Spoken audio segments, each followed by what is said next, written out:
안녕하십니까. 오늘 갈라디아서 구절은 갈라디아서 4장 21절에서 31절까지입니다. 제목은 아브라함과 두 아내의 비유 이렇게 드리겠습니다. 본문을 공독합니다.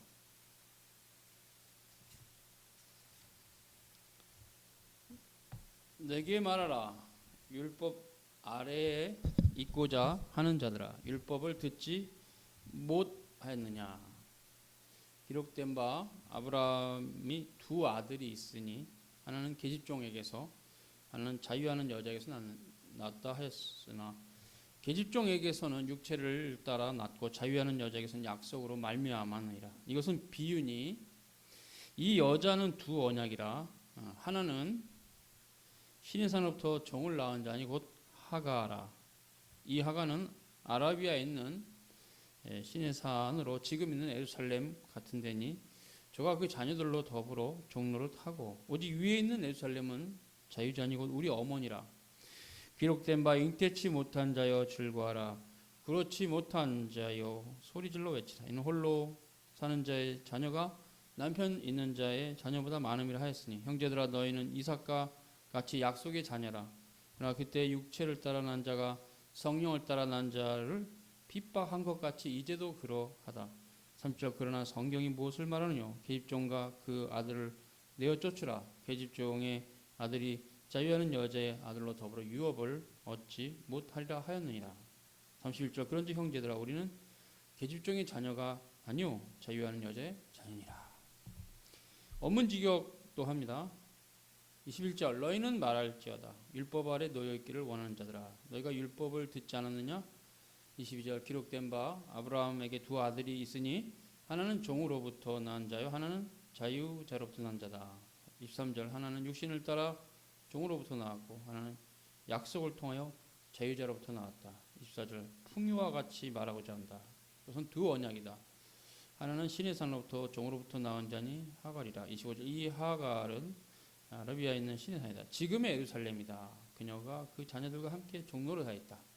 26절 하늘의 예루살렘은 자유하는 여자다. 그녀는 우리 어머니시다. 27절 기록된 바 잉태하지 못한 자여 기뻐하라. 해산의 고통을 모르는 자여 소리쳐 외쳐라. 남편을 가진 여자보다 외로운 여자의 자녀들이 더욱 많다. 형제들아 너희들은 이삭을 따라 약속의 자녀들이다. 성경이 말한다. 육체를 따르는 자는 성령을 따르는 자를 핍박한다. 지금도 그러다. 30절 성경이 무엇을 말하느냐. 너는 여종과 그 자식을 내쳐라. 왜냐하면 여종의 아들은 자유자의 아들과 함께 유업을 얻을 수 없기 때문이다. 형제들아 우리들은 여종의 자녀들이 아니고 자유하는 여자의 자녀들이다. 사도 바울이 이 본문은 아주 높은 메타포가 있어요. 그래서 이거 헬라어 원문은 두 비유다.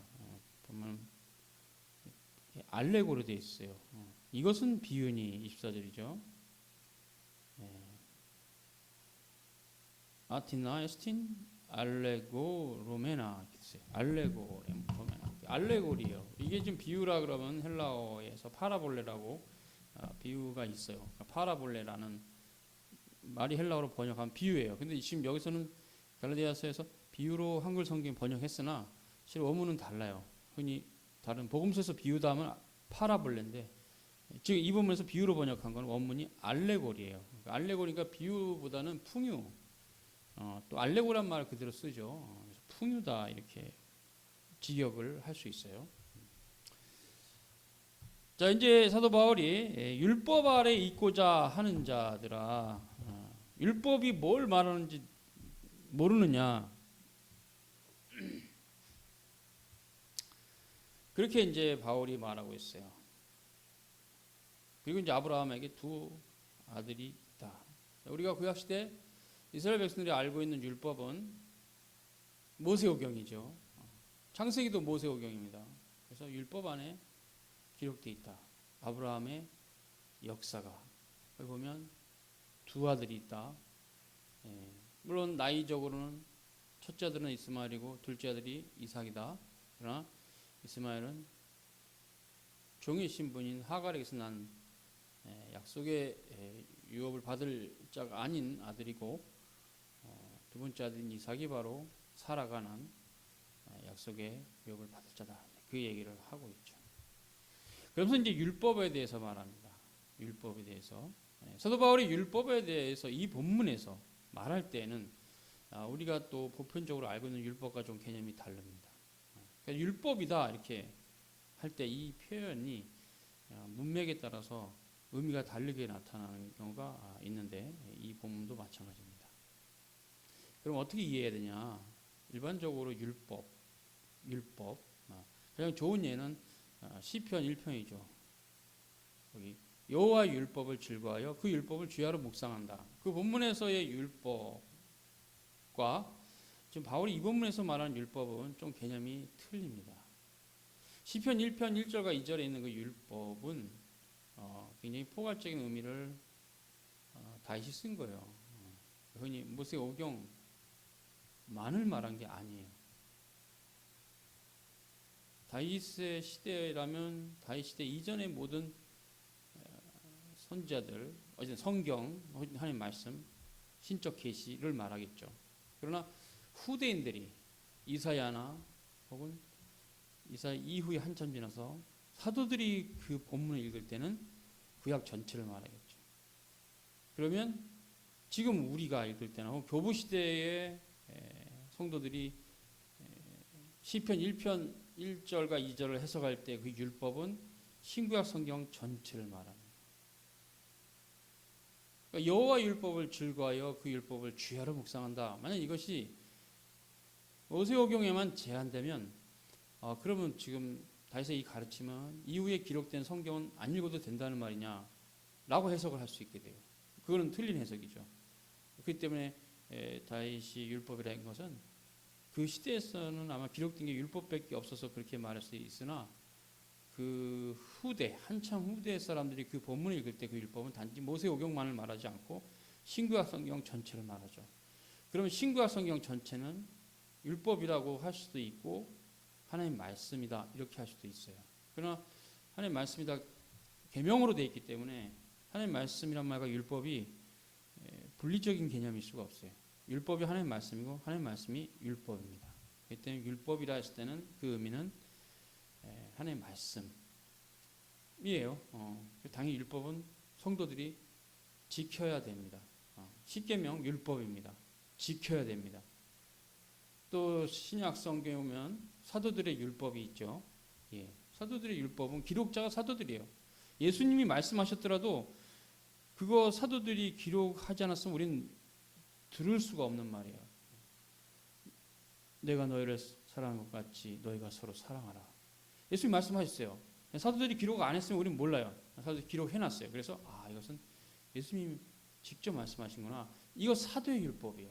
사도의 율법. 사도들이 우리에게 예수님 말씀을 가지고 명령하고 있어요.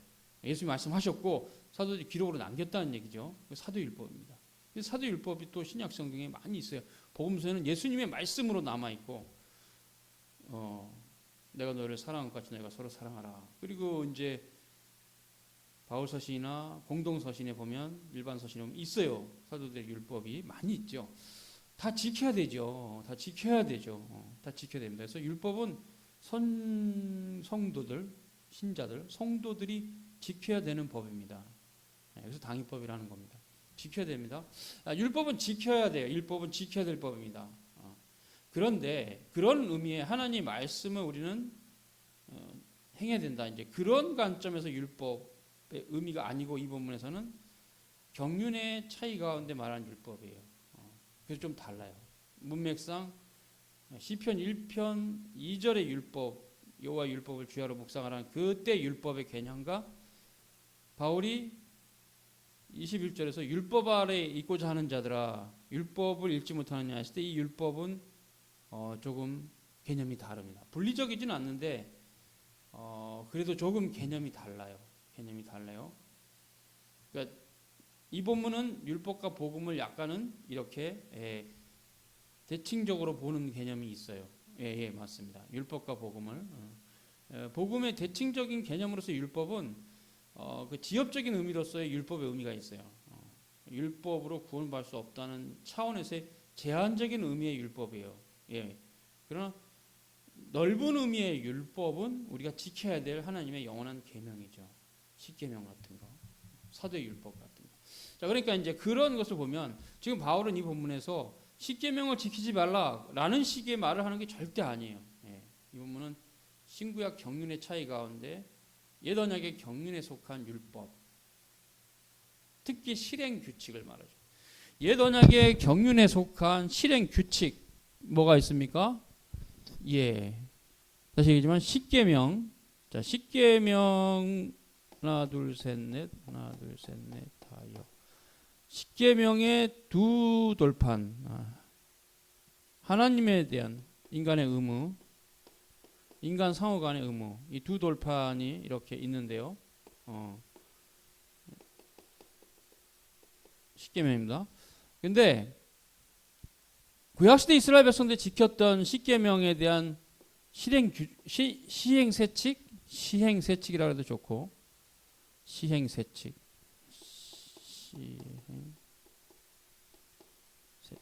이래도 나쁘지 않아요. 시행하다. 즉 규례죠, 규례. 네, 규례. 규례는 반드시 퍼포먼스가 있어요. 퍼포먼스. 행하는 거죠. 진짜 그런 어떤 우리 새언약의 의식법인 성찬식에 보면 목회자가 실행하잖아요. 실행. 퍼포먼스를 하죠. 이렇게 쫙 나눠서 직접 나눠주고 먹고 마시고 그렇게 하는 실행법이죠. 이런 실행법이 있는데 제사법이에요. 제사법은 실제로 하는 겁니다. 그 중에서 이제 제사법 안에서 시작점이 할례예요. 할례를 받지 못한 자는 이스라엘 회중에 들어가지도 못하고 유월절도 지킬 수가 없고 아무것도 못해요. 할례가 바로 어떤 나라로 치면 그 나라의 주민등록증 같은 거예요. 주민등록증이 없으면 통장도 못 만들고 지하철도 못 타고 그러겠죠. 어떤 지하철 타기 위해서 어떤 무슨 주민등록증이 필요한 어떤 서류를 뗄 수가 없죠. 즉 주민등록증이 없으면 아무것도 못 하죠. 그 나라에서. 그와 같이 할례는 제사법을 시행함에 있어서 기준이에요. 이스라엘 백성이 할례 받지 않았는데 제사장에게 예물을 갖다 바친다? 제사장은 안 받아요. 할례도 안 받은 사람의 것은 안 받아요. 이방인이니까. 할례가 기본이죠. 할례가 그래서 있어요. 하나님 섬기는 예법 중에서 할례가 있어요. 제사법과 연결되고. 그리고 이제 인간 상호 간에 지켜야 될 사회법이 있어요.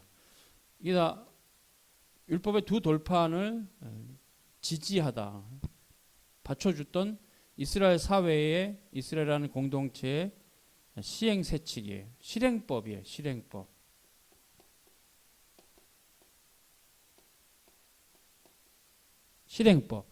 실행법입니다. 그거 행해야 돼요. 지금 바울이 율법 아래 있고자 하는 자들아 너희가 율법을 못 들었냐? 그것은 요구를 말하는 것이에요. 즉 예수 그리스도의 구속의 사역을 단지 예표하며 그리스도가 오심으로써 성취되고 그 실행 자체는 사라질 이스라엘의 제사법, 종교법, 혹은 사회법, 십계명을 이렇게 실행할 수 있는 법들에 대한 그때 할례가 되게 중요하죠. 할례를 해야만 이스라엘 백성이니까 종교법도 지킬 수 있고 사회법도 지킬 수 있는 권리가 있는. 그치, 율법 아래 있고자 하느냐, 할례를 받아야만 구원을 받는다고 생각하는 자들아 라는 말과 같은 의미예요. 꼭 할례를 받아야만 구원을 받는다고 생각했던 그 당시 갈라디아 교회 사람들에게 바울이 책망하면서 율법 아래 있고자 하는 자들아, 바로 그런 자들은 율법 아래 있고자 하는 자들이라는 말이에요. 너희가 율법을 읽지 못하느냐. 구약 성경만 읽으면 알 수 있다는 얘기죠. 그런데 이 율법은 옛 언약의 경륜 아래서 그리스도의 예표가 됐던 실행법, 제사법이나 사회법 이런 특히 할례, 특히 할례 제도 같은 이런 것들을 바울이 말한 겁니다. 그래서 이때 율법은 포괄적 의미의 율법이 아니라 신구약 경륜의 차이에 있어서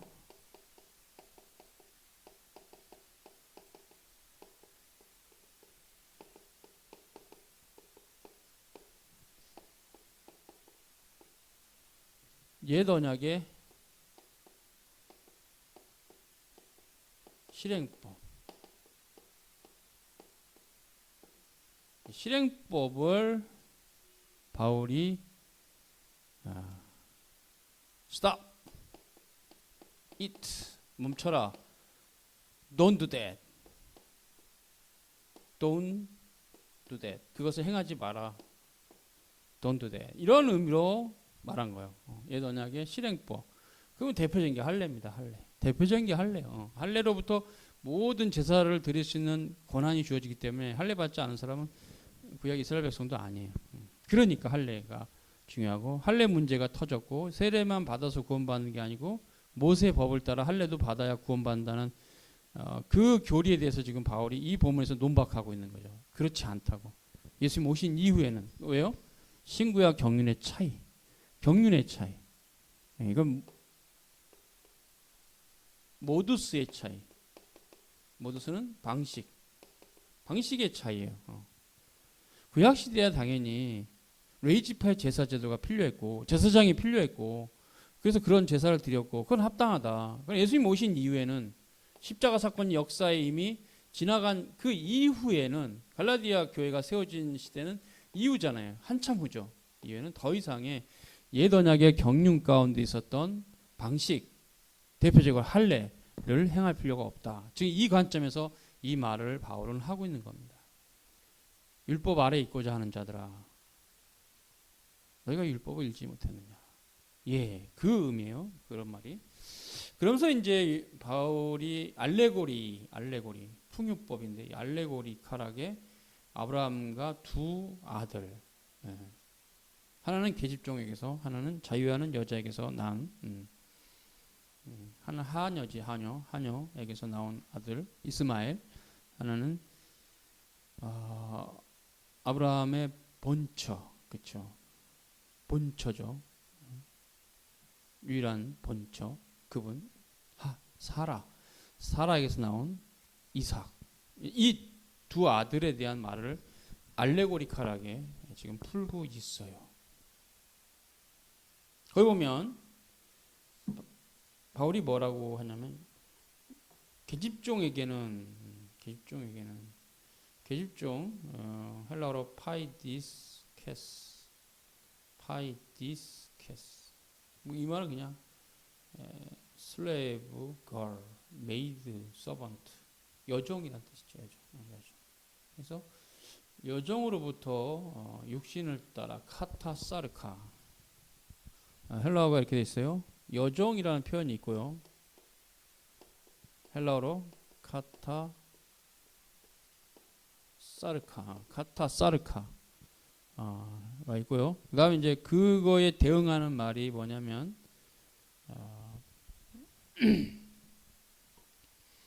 에크테스 엘류데라스, 자유하는 여자, 여성형이니까 자유하는 여자로부터는 그렇죠. 디 에반겔리아스, 디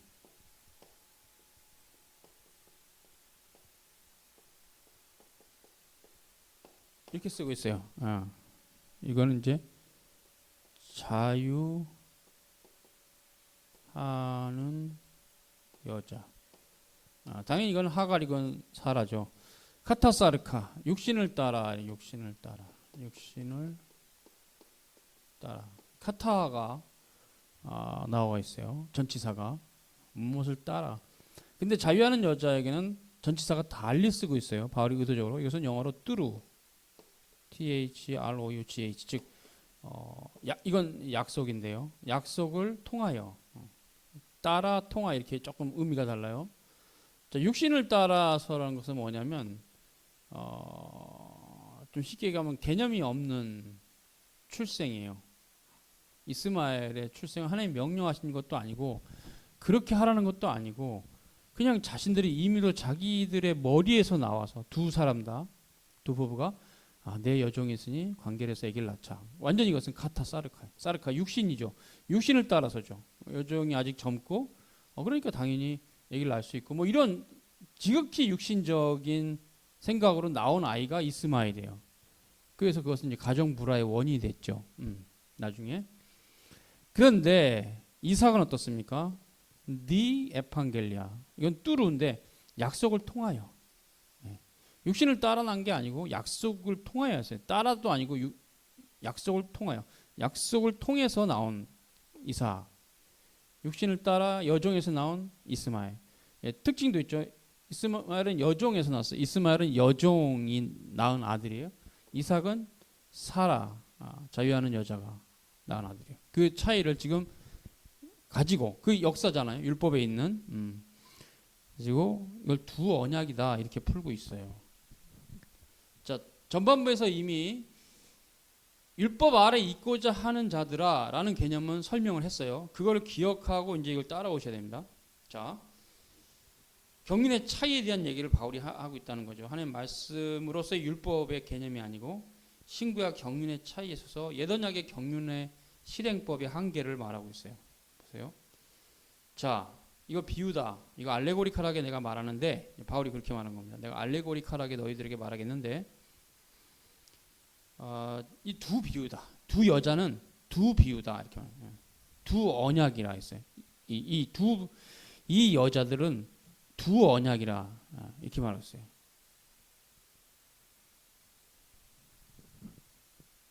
아우타이 에이신 두오 디아데 카이 이렇게 돼 있어요. 원문이.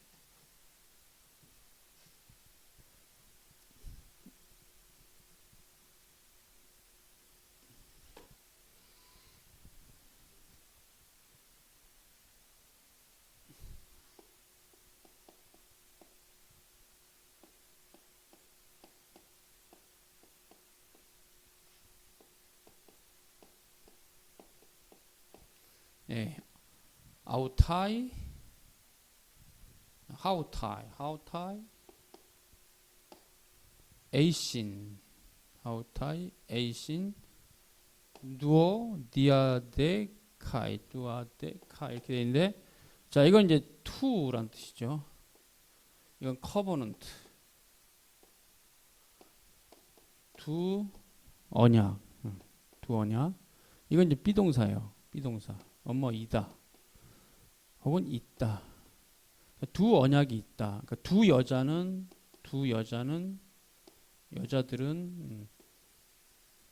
두 언약이다. 이 여자들은 그래서 이 여자들은 두 언약이다. 그런데 뭐라 그랬냐면 한 여자는 눌레이안 슬레이버리 즉 종이란 뜻인데요. 노예적인 신앙으로서 신의 산으로부터 아포코로스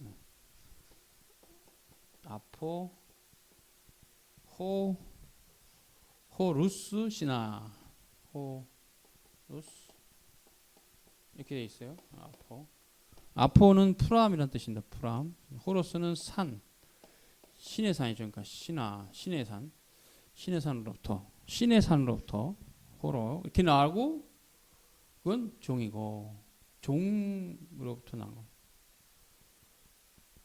하갈이다 이렇게 말하고 그리고 이제 아라비아에 있다. 그 신의 산은 아라비아에 있다. 그래서 이거는 아라비아 이렇게 말하고 있어요.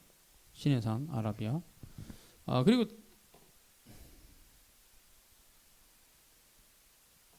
그것은 어디까지 연결시키면 지금 있는 예루살렘 여기까지 이제 가야 되는데요.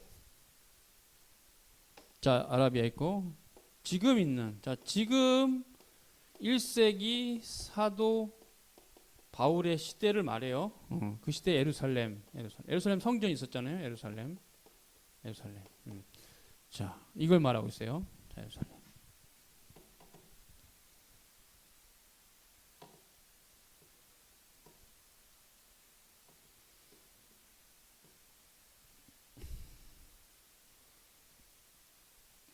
그녀의 자녀와 함께 종로를 탄다.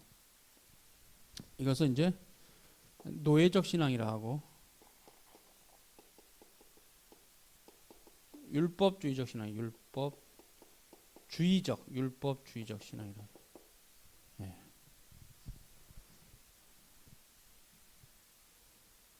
아노 예루살렘.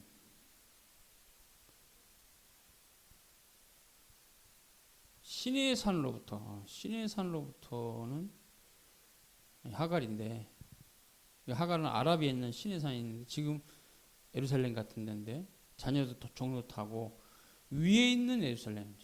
이거는 이제 시내 산에 있는 지금 예루살렘. 그다음에 위는 이제 하늘을 말하죠. 뭐라고 그랬냐면 아노 예루살렘. 아노 예루살렘인데요. 예루살렘 이렇게 쭉 나가는데 한글로 씁시다 그냥. 예루살렘인데 위에 있는 아노가 이제 위에 있는 예루살렘이 있어요. 위에 있는 예루살렘은 자유자니 우리 어머니다. 사라를 말해요. 사라. 자, 여기서 이제 바울이 비교하는 겁니다.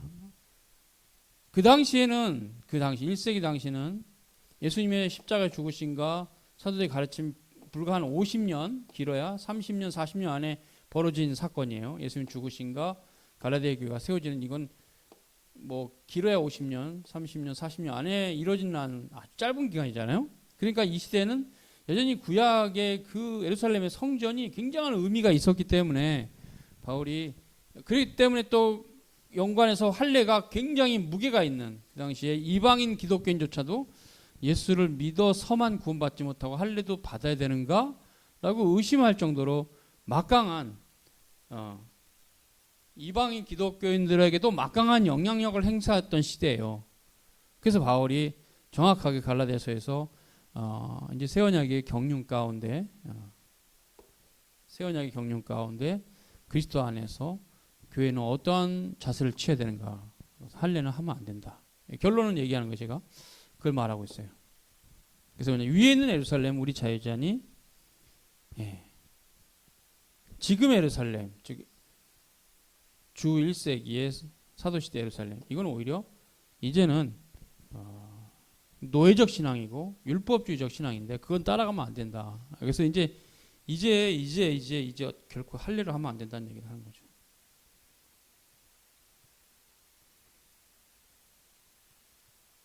바울은 갈라디아서에서 일관되게 구약 시대에도 그리스도가 예표되어 있고 그리스도를 믿음으로 구원받았지만 그때는 그 방식이 몽학선생이라고 하는 율법 아래 있었다. 율법 아래에서 복음을 바라보는 형태로 한시적으로 하나님께서 예수님 오시기 전까지만 허락된 형태다. 그게 율법 아래 있었다 할 수 있고, 그래서 그것이 할례를 받은 형태다. 그러나 주님이 오셨기 때문에 이제는 안 된다. 이제는 안 된다. 경륜의 차이에 대한 얘기죠. 그리고 또 뭘 말합니까? 이 주님이 오셨음에도 불구하고 여전히 그렇게 구약의 법에 매여 있는 자는 어떤 자냐?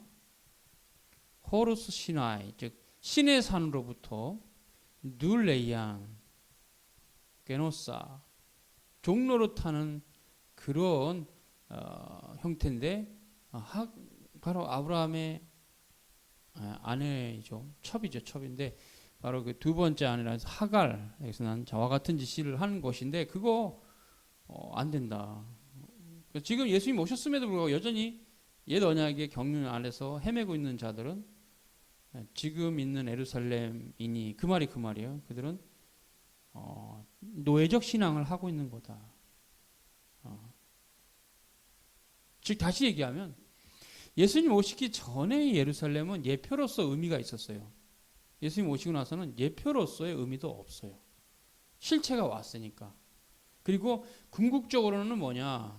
구약이나 신약이나 변함없이 위에 있는 예루살렘, 아노 예루살렘, 아노 예루살렘.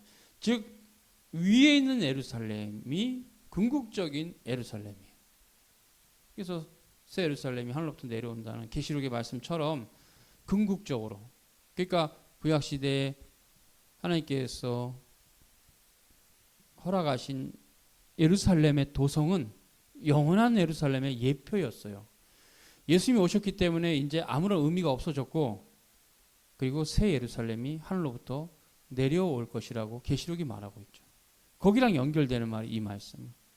위에 있는 예루살렘이 있다. 우리 어머니다. 사라를 말하죠. 그래서 이제 기록된 바 잉태치 못한 자의 즐거워하라 그렇지 못한 자의 소리를 외치라 이는 홀로 사는 자의 자녀가 남편 있는 자의 자녀보다 많다. 이 얘기를 바울이 하고 있습니다. 자, 이것도 의미가 있는데요. 이 의미는 뭐냐면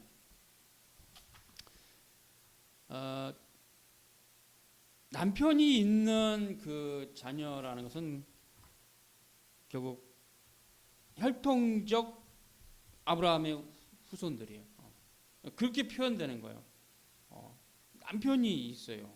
남편이. 구약 시대에 이스라엘의 혈통들을 말해요. 그들은 할례를 받았고 율법을 가지고 있고 그런 특징들 때문에 이분들이 바로 남편이 있는 자들의 자녀라고 표상이 되고 남편 없는 여자의 자녀들은 새 언약의 경륜 가운데 거룩한 모평교회 성도들을 말해요. 그래서 육체를 따라서는 전혀 남편이 없죠. 그러나 남편이 있는 자의 자녀보다 아이들이 더 많다. 비유적으로 새 언약 아래서 거룩한 모평교회에 속한 신자들이 유대교인보다 훨씬 많죠. 결과론적으로 봤을 때 맞는 말이 됐어. 사도 바울의 말이, 이 예언적인 말이. 그 당시엔 유대교인들이 더 많은지 모르지만 이 예언적인 말씀은 후대에 긴 역사가 흐른 후대는 바울의 말이 맞다. 그렇구나. 남편이 없는 자의 자녀가 더 많다. 남편이 있는 자의 자녀보다 그 말을 하는 거죠.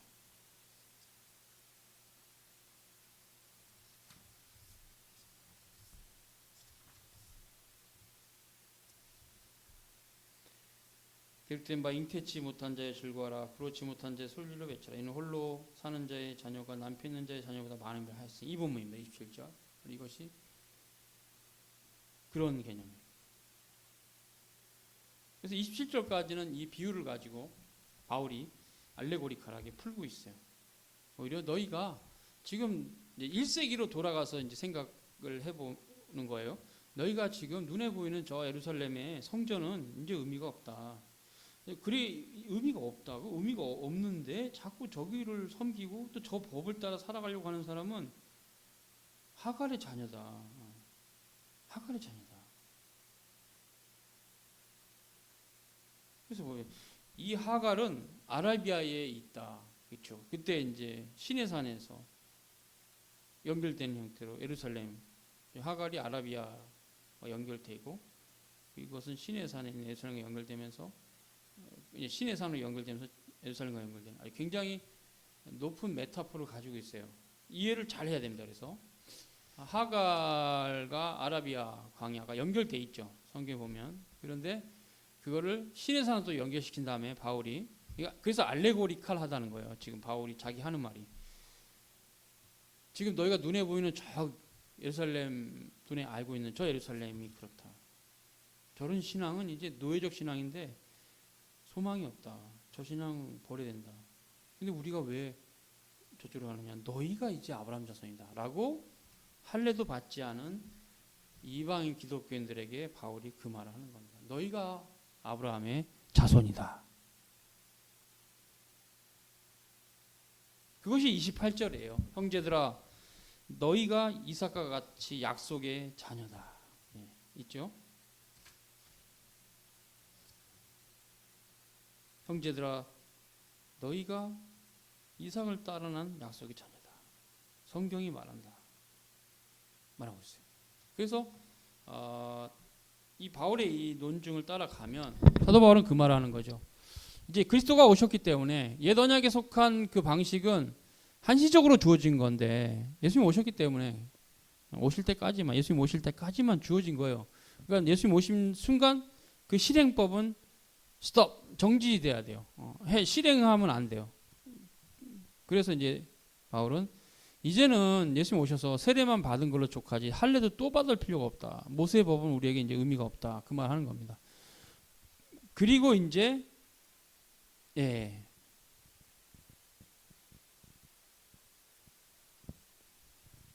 약속의 자녀. 약속의 자녀라 했을 때 이삭의 자녀가 약속의 자녀라는 건 구약 성경 읽어본 사람은 다 알아요.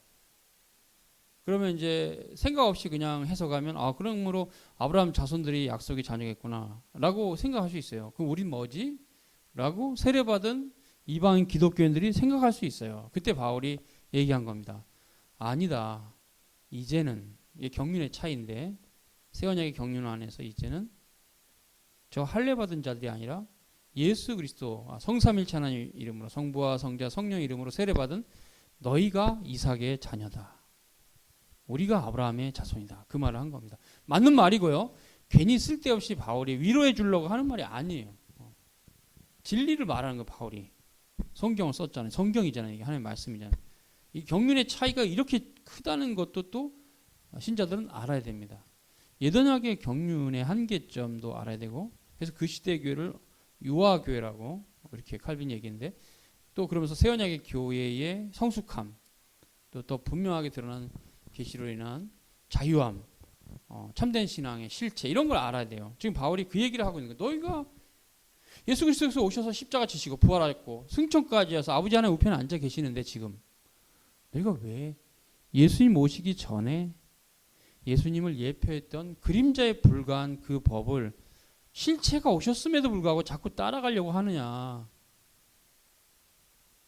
이 어리석은 자들아, 그런 관점이에요. 실은 조금 더 나간다면 한심하다 뭐 그런 말도 되는 말이지. 이 말은 자꾸 할례를 받으려고 하니까 세례받은 이방인 기독교인들이 우리 할례도 받아야 안전하지 않겠어? 안전장치가 하나 더 있어야지. 세례만 받으면 되겠냐? 안전장치 2개로 만들자. 안전장치를 2개로 하자. 이런 시기이죠. 그 당시에 무지한 갈라디아 교인들은. 그때 하나님의 말씀을 정확하게 알고 있는 사도 바울이 이 서신을 통해서 그렇지 않다. 오히려 모세의 법을 따라 할례를 받으면 그리스도의 십자가의 권능을 약화시키고 주님을 욕되게 하는 짓을 하는 거다. 절대 할례하면 안 된다는 얘기를 하는 겁니다. 그래서 이제 그렇게 세례받은 우리가 이제는 팔라이, 즉 예전에가 아니고 지금 이제는 새 언약이죠. 이제는 예수 그리스도를 믿음으로 구원받는다는 교리가 더 분명히 드러났고, 그래서 옛 언약 시대의 방식, 하나님 섬겼던 예법은 지금은 의미가 없다. 새 언약의 경륜 아래서는 사도의 규례가 중요합니다. 규례에 있어서는 규례, 시행법에 있어서는 사도의 규례가 중요해요. 모세의 규례는 이제 불필요합니다. 유월절 지키면 안 되고요. 레이지파라는 것을 교회 안에서 만들면 안 되고요. 그래서 또 제사장, 아론의 제사장과 같은 그런 제사장 직분을 교회에서 만들면 안 돼요. 그건 다 옛 언약 경륜에서 사라진 겁니다. 주님 오셨기 때문에. 그리고 또 교회가 왕 제도도 만들면 안 돼요. 안 돼요. 선지자는 1세기까지는 있었는데 사도들과 함께 2세기 이후에는 선지자가 없어서 또 무슨 선지자가 또 있다 이런 식으로 하면 안 돼요. 다 그런 구약 시대의 그런 새 직분, 왕과 제사장과 선지자 직분은 새 언약의 교회는 세우면 안 돼요. 그런 직분자를, 왕이라는 직분자를 교회가 세우든가 제사장을 세우면 안 돼요. 선지자도 없어요. 그런 거는 사도의 규례를 따라 세워지는 겁니다. 새 언약의 교회는. 그래서 사도의 규례가 중요해요. 새 언약은. 새 언약의 경륜 아래에서는 사도들의 규례가 중요합니다. 규례, 실행법에 있어서는. 그래서 옛 언약의 규례는 이제 폐하해졌고 새 언약의 규례는 주님의 가르침을 받은 사도들이 신약 성경에 다 기록이 나왔어요. 그래서 예배를 드리는 형태도 저희가 사도의 가르침을 따라 서로 교제하며 떡을 떼며 기도하기를 힘쓴다. 이 사도행전 2장 42절의 본문을 따라 새 언약의 교회는 예배를 드리죠. 예배 지침 같은 거예요. 그 본문이. 사도의 가르침이 있어야 돼요. 예배에는. 새 언약의 교회는 제사를 드리지 않습니다.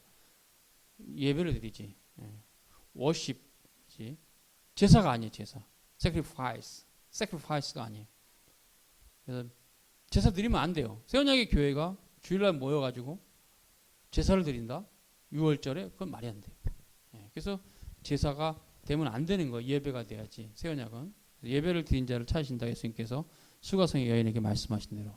이 다른 거예요. 그래서 새 언약에는 사도의 규례를 따라 서로 교제하며 떡을 떼며 기도하기를 힘쓰는 교회가 되는 거예요. 그 규례가 있어요. 그 본문뿐만 아니라 사도의 규례가 있어요. 사도들의 말씀하신 것을 모아놓은 사도의 규례가 있습니다. 그 규례를 따라 하나님 앞에 나아가면 돼요.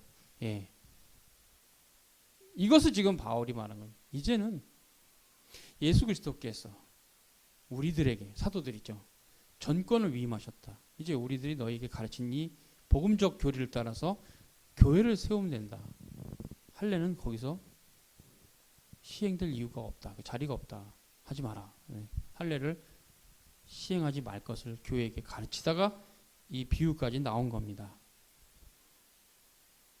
그리고 이제 29절에 보면 육체를 따라 난 자가 성령을 따라 난 자를 핍박한다. 이 본문도 우리에게 의미가 있는데요. 왜냐하면